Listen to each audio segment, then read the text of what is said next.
Respiratory system. आज हम discuss करेंगे रेस्पिरेटरी सिस्टम के बारे में। ये वो सिस्टम है जो ट्रांसफर करता है एयर को पूरे नोज से लेके हमारे लंग्स तक। और इस सिस्टम के अंदर हमने ये पढ़ना है कि हमारी गैसेस कैसे एक्सचेंज होती हैं, मीन्स हम एयर से ऑक्सीजन कैसे लेते हैं और जो बॉडी में CO2 प्रोड्यूस हो रही है उसको हम कैसे बाहर फेंकते हैं। इस पूरे पाथवे में कौन कौन से ऑर्गन्स इन्वॉल्व हैं, कैसे गैसेस का एक्सचेंज होगा और गैसेस कैसे ट्रैवल करती हुई एक एक ऑर्गन को ट्रैवल करेंगी, वो हम इस पाथवे में डिस्कस करेंगे। स्टार्ट करते हैं। रेस्पिरेटरी सिस्टम में कौन कौन से ऑर्गन्स आते हैं उनको हम एक बार देख लेते हैं। सबसे पहले आता है हमारा नेजल कैविटी। नेजल कैविटी वो है जहां से एयर एंटर करेगी, मतलब नोज। नोज के बाद एयर जो है वो एंटर करेगी हमारा फेरिंग्स।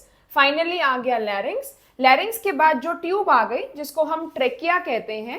ट्रेकिया जो है विंड पाइप है जो कि एयर को कैरी करेगी पूरा नोज से लेके लंग्स तक। नेक्स्ट देख लेते हैं, ये ट्रेकिया आगे फर्दर दो ब्रोंकाई में डिवाइड हो जाएगी। ब्रोंकाई के आगे फर्दर हमारे टर्मिनल ब्रोंक्यूल्स प्रेजेंट हैं, दोनों के दोनों अपने अपने रिस्पेक्टिव लंग्स में चले जाएंगे। लेफ्ट ब्रोंकाई लेफ्ट लंग में और राइट ब्रोंकाई राइट लंग में। ब्रोंकाई आगे फर्दर जाके ब्रोंक्यूल्स में डिवाइड हो जाएंगे। ब्रोंक्यूल्स के आगे जो एल्वियोलाई प्रेजेंट है वहीं पे हमारा गैसेस का एक्सचेंज होता है। तो ये पाथवे है जिसको मैंने ब्रीफ किया है। अब एक एक स्ट्रक्चर को हम डिटेल में डिस्कस करते हैं। सबसे पहले introduction to respiratory system.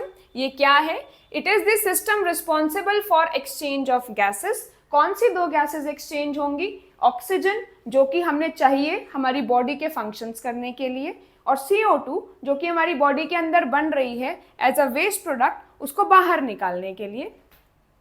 Between the body and environment, it plays a crucial role in supplying oxygen to bloodstream and removing CO2।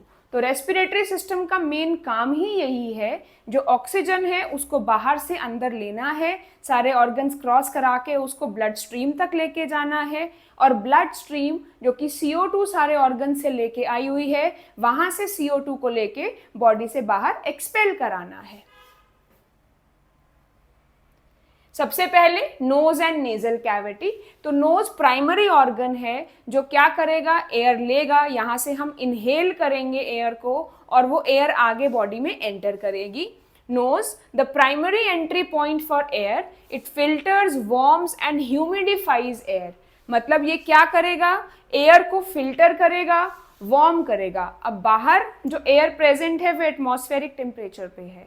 हमारी बॉडी जब एयर लेगी तो सबसे पहले नोज उसको वार्म करेगा एंड ह्यूमिडिफाइज इट, मीन्स उसके अंदर वाटर वेपर्स को ऐड करेगा। It contains cilia and mucous membranes that trap dust and moistens the air. Nasal septum divides the nasal cavity into two। तो nasal cavity ये पूरा part है, septum पूरी cavity को दो पार्ट्स में, दो नॉस्ट्रल्स में डिवाइड करता है। तो यहाँ से एयर हम एंटर कराएंगे। एयर एंटर करती है, सीलिया और म्यूकस जो प्रेजेंट है वो डस्ट पार्टिकल्स को ट्रैप करता है। फेरिंग्स, थ्रोट, जिसको हम गला भी बोलते हैं। अब ये पॉइंट ऐसा है, ये कॉमन पॉइंट है बच्चों। मीन्स अगर हम देखें, हम खाना खा रहे हैं और हम एयर ब्रीद इन कर रहे हैं, ये दोनों, ये फेरिंग्स पॉइंट दोनों के लिए कॉमन पॉइंट है। जब हम फूड स्वॉलो करते हैं तो फूड भी हमारा फेरिंग्स को क्रॉस करके फूड पाइप में जाता है। सिमिलरली एयर जब नोज के थ्रू एंटर करती है तो वो एयर भी फेरिंग्स को क्रॉस करके विंड पाइप में जाती है। तो देखते हैं, passage way for air from nasal cavity to larynx and food from mouth to oesophagus. इसके तीन पार्ट्स हैं। It is divided into 3 parts, nasopharynx, oropharynx and laryngopharynx. Larynx आ गया। लैरिंग्स जो है फेरिंग्स के नीचे प्रेजेंट है और ये विंड पाइप में ही प्रेजेंट है। लैरिंग्स को वॉइस बॉक्स भी कहा जाता है। ये वो स्ट्रक्चर है जो वाइब्रेट करके साउंड प्रोड्यूस करता है। इसके अंदर दो कार्टिलेजिनस फोल्ड्स प्रेजेंट हैं जो एयर पास होने पे वाइब्रेट करते हैं और साउंड प्रोडक्शन में हेल्प करते हैं। Routes air to trachea and prevents food from entering the airway. Also contains vocal cords for sound production, made up of cartilage including thyroid cartilage and epiglottis। इसी जगह पे epiglottis भी present है। ये epiglottis क्या कर लेता है, विंड पाइप को कवर कर देता है जिस टाइम पे हम फूड स्वॉलो करते हैं। तो एपिग्लॉटिस और लैरिंग्स दोनों के दोनों कॉमन पॉइंट के आसपास प्रेजेंट है। नेक्स्ट आ गया ट्रेकिया। ट्रेकिया हमारा विंड पाइप है, मीन सबसे पहले नोज, नेजल कैविटी, फिर फेरिंग्स, लैरिंग्स, नेक्स्ट आ गया trachea. Trachea is wind pipe. ये क्या कर रहा है, ये एयर को कैरी कर रहा है नोज से लेके लंग्स तक। अब ट्रेकिया जो है एक मस्कुलर ट्यूब है, उस ट्रेकिया के अंदर रिंग्स प्रेजेंट हैं जो कि ट्रेकिया को हमेशा डिस्टेंडेड रखते हैं। अब ये रिंग्स क्या करते हैं, ट्रेकिया को सपोर्ट करते हैं जिस टाइम पे एयर उसके अंदर नहीं प्रेजेंट होती। तो यहाँ पे एक हमारा बहुत इंपॉर्टेंट क्वेश्चन बनता है। क्वेश्चन ये पूछा जाता है, why does trachea do not collapse when there is no air in it. तो इसका रीजन यही है, because trachea is supported by C shaped cartilaginous rings which keeps it distended. तो ट्रेकिया क्या करती है, एक ट्यूब है जिसके अंदर एयर पास ऑन करती है नोज से लेके लंग्स तक। Main function, main airway to lungs, provide clear passage for air. It is 10 to 12 centimeters long tube, reinforced with C-shaped cartilage rings and lined with ciliated mucous membrane। अब ये ciliated mucus membrane क्या करेगी, सीलिया present है जो कि क्या कर रहा है, एयर के मूवमेंट में हेल्प कर रहा है और साथ ही साथ डस्ट पार्टिकल्स को ट्रैप करने में भी हेल्प कर रहा है। नेक्स्ट आ गए ब्रोंकाई एंड ब्रोंक्यूल्स। अब ट्रेकिया लंग्स, जब दो लंग्स आ जाते हैं तो उस टाइम पे आके ट्रेकिया क्या करता है, दो लंग्स में डिवाइड कर जाता है और डिवीजन के बाद ये दो ब्रोंकाई बन जाते हैं। ये दो ब्रोंकाई फर्दर डिवाइड होके हमारे ब्रोंक्यूल्स में कन्वर्ट हो जाते हैं। मींस एक ब्रोंकाई डिवाइड हो जाएगा primary, secondary and tertiary bronchioles. अब फर्दर इनका डिवीजन इसलिए होता है ताकि सरफेस एरिया बढ़ जाए और गैसेस का एक्सचेंज ज्यादा हो। Conduct air from trachea to lungs and further into smaller passageway, include the primary bronchi, secondary and tertiary bronchi and further smaller bronchioles without cartilage। जब bronchioles आ जाते हैं तो उनमें cartilage present नहीं है, सिर्फ ट्रेकिया के अंदर ही हमारे cartilaginous rings present हैं।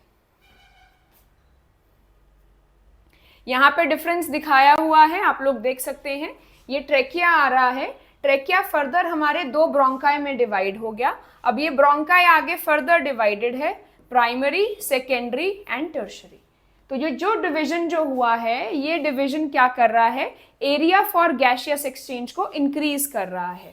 अब यहाँ पे अगर हम देखते हैं ब्रोंक्यूल्स का फर्दर आगे डिवीजन दिखाया हुआ है जिसके आगे छोटे छोटे एयर सैक्स प्रेजेंट हैं जिनको हम एल्वियोलाई या एल्वियोलर सैक कहते हैं। This is the main site for gaseous exchange. अब जो ये एल्वियोलाई हैं, एल्वियोलाई के आसपास पूरा ब्लड कैपिलरीज प्रेजेंट हैं। ये वो ब्लड है जो CO2 लाएगा और ये ब्लड हमारे लंग्स के साथ गैसेस को एक्सचेंज करेगा। मींस CO2 हमारे एल्वियोलाई में चली जाएगी और ऑक्सीजन जो है वापस से ब्लड में चली जाएगी। तो लंग्स में ही मेन प्योरिफिकेशन ऑफ गैसेस होता है, मींस एल्वियोलाई में ही गैसेस का एक्सचेंज होता है। Lungs, primary organs for gaseous exchange, bringing oxygen to the bloodstream and expelling out CO2, consist of right and left lung, each with lobes, 3 in the right and 2 in the left, and alveoli for gaseous exchange। तो lungs क्या है, main primary organs हैं जहाँ पे हमारी gases का exchange होगा, right and left lung. Next आ गए एल्वियोलाई।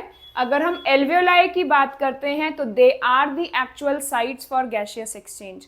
एल्वियोलाई छोटे छोटे बैलून लाइक स्ट्रक्चर्स हैं जो कि मिलियंस में प्रेजेंट हैं, गैसियस एक्सचेंज में हेल्प करेंगे, सरफेस एरिया बढ़ाएंगे। They are rich in blood supply, because अगर ब्लड सप्लाई रिच होगा तो गैसेस डायरेक्टली एक्सचेंज होकर सारे बॉडी पार्ट्स तक चली जाएंगी। तो देख लेते हैं, site of gas exchange where oxygen is absorbed into blood and carbon dioxide is expelled, tiny balloon like structures with walls 1 cell thick surrounded by capillaries to maximize the gaseous exchange।